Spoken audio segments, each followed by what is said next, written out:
Hello and welcome to the latest CraftySniper's airsoft videos. I'm going to be making a little blog video, and this is talking more about my airsoft sniping at the moment. As you know, I have been putting up quite a few posts regarding, the rifle I'm using, the secondary I'm using, the kit I'm using, the clothing I'm wearing, that kind of stuff. I wanted just to make this video to kind of bring them all together. Obviously, as you guys know, I am besotted with this. This is my silverback SRS sniper rifle, the 26-inch version, and it is a beauty. As of this video, I'm hoping to get this video out today. It'll be going out tomorrow to Airsoft Commando. We're going to have some fun, so I'm looking forward to that. Where we stand on the SRS at the moment is it is upgraded. It's been tweaked. The first set of internals went into the gun and by a friend of mine who knows the SRS inside and out. And basically, when I took it at the first match, which was 2 weeks ago now, I had a few issues. It wasn't picking up the round. You watched a BB and there was no pick up as the hop engages on the BB. It was just... So, I've got an issue. I took the gun back to the local site I play at, which is Combat Zone in Lincolnshire, during the week, and with their kind permission, I was allowed to come onto the site, work on the rifle. Basically, I test-fired the gun in the same state that it was in the last match, just to check that the same results were happening, because it's been 3 or 4 days. We know rifles tend to change things. Same result. Hop wasn't engaging the ammunition.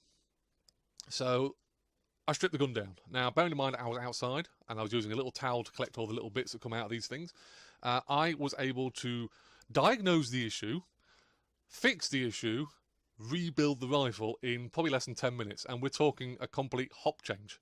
Because what had happened was, I split my booking. There was a little teeny weeny split in it. I was looking at it. I took the hop chamber off and I looked at the hop booking, and there was a little line. I didn't know whether that was the booking, sorry, the inner barrel just pressing through and just making that little groove. So I just pressed it with an Allen key, the angle side, so I didn't rip anything. Too late, it's already ripped. Little tiny hole. So it wasn't setting right. It wasn't engaging the BBs right. It was an air leak at the very worst of it. So yeah, that's an issue. That needs to be changed. So off goes that booking. I do believe it was a Baton...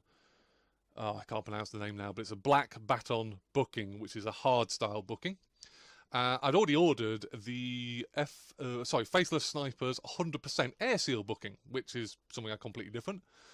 I whacked that on, put the new Faceless Sniper, FOW nub in, which is a piece of metal. Looks like an hourglass kind of figure, but if it lays on its side, it's made out of metal. And it lays on its side, and it presses onto my Faceless Sniper's 60-degree R-hop patch, which I've installed on my Lumbora 22-inch inner barrel. There you go, we'll get all the internals out of the way. Basically, it just creates that little bit of a half moon pressed into the R-hop patch, which then obviously presses on the BB and trying to matches the circumference of the BB if it's all set correctly. Reinstalled all that dribble, put it all back together, went out to the range.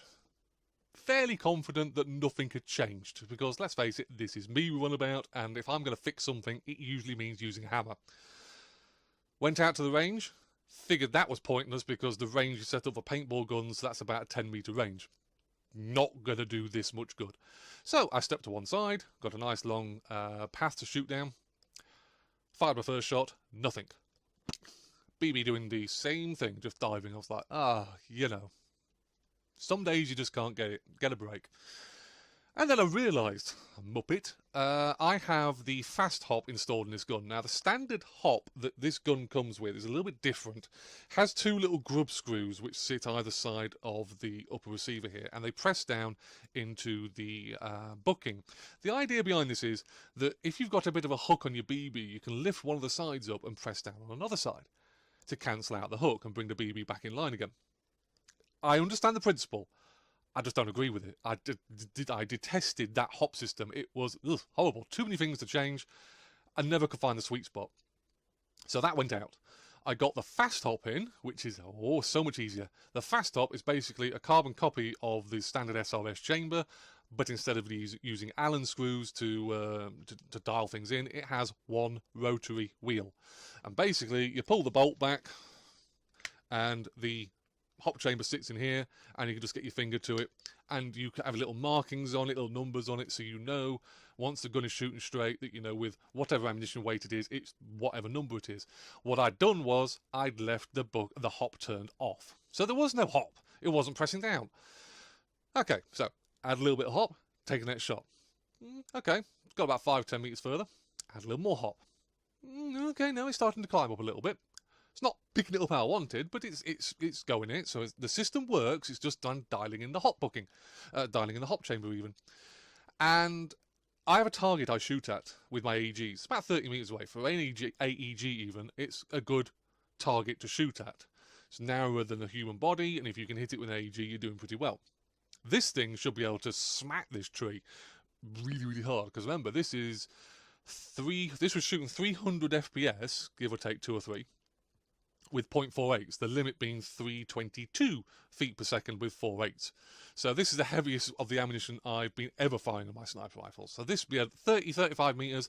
This should be hitting that tree and like embedding itself in the tree. I dialed it up again, and eventually, bang!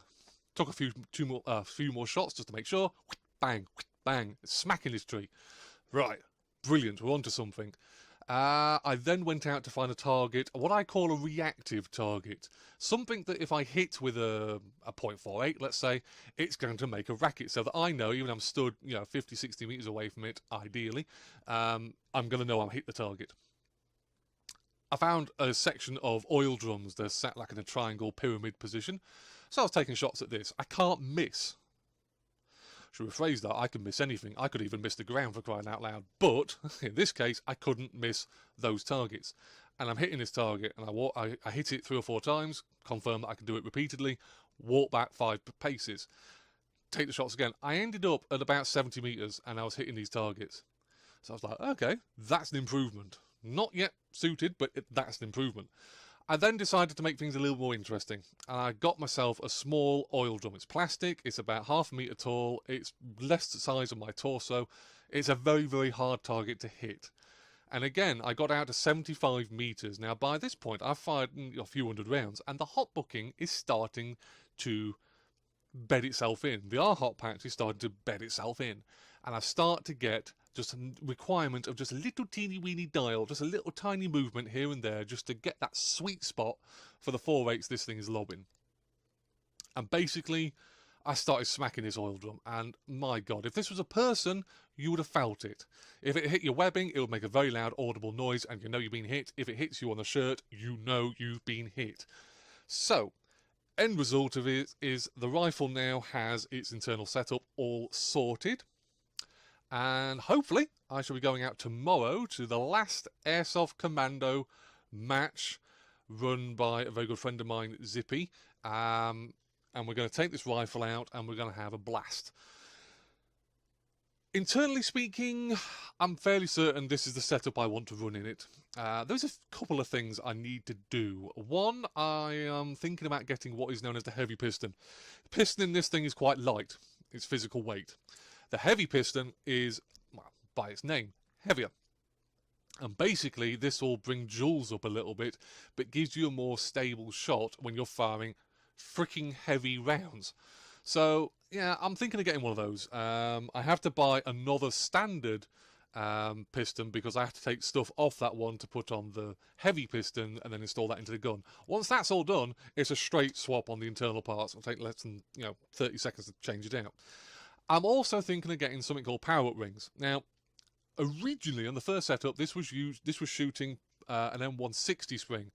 With the new hop setup that I put in it, the M160 now, because mysteriously there was no air issues or air leak issues, was actually now firing hot. It was like 20 FPS, 30 FPS over the limit.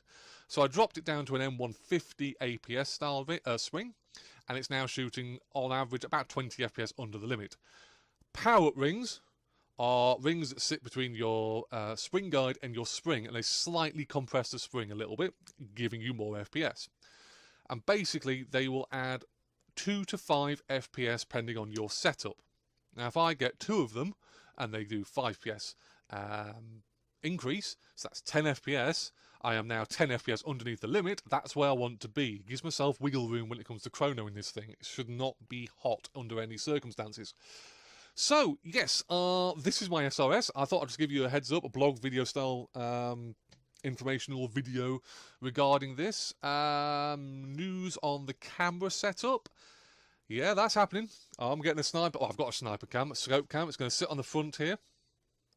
I'm just in talks with a friend of mine who is going to try and 3D print me a battery box, which is going to sit on the side here, powering the sniper cam, the scope cam. So yeah, hopefully I'm going to make some videos, Novrich style. Haha. Not going to be anywhere near as good as his, but you know, we've got to start somewhere. Showing you just how good and effective this rifle is. I hope you found this video informative. I hope I've not been droning on a little bit too much about it. But if you have any questions about this, please feel free to ask them. You know, ask me on the Facebook page, ask me on the YouTube page, ask me at a site, because chances are I'm going to be running this rifle for quite some time. It's an awesome rifle. So yeah, if you like the SRS and you want to know something about it, if you want to fire it, you know, want to feel it, just how good the build quality on this thing is, and I've got it with me, just come over to me, you know, and say, Crafty, you've got your SRS with you. Yes, I've got it. Here you go. There you go. As long as you don't walk off with it. Yeah, other than that, I'm CraftySniper. I hope you find this video fun. I will see you on an airsoft field very, very soon.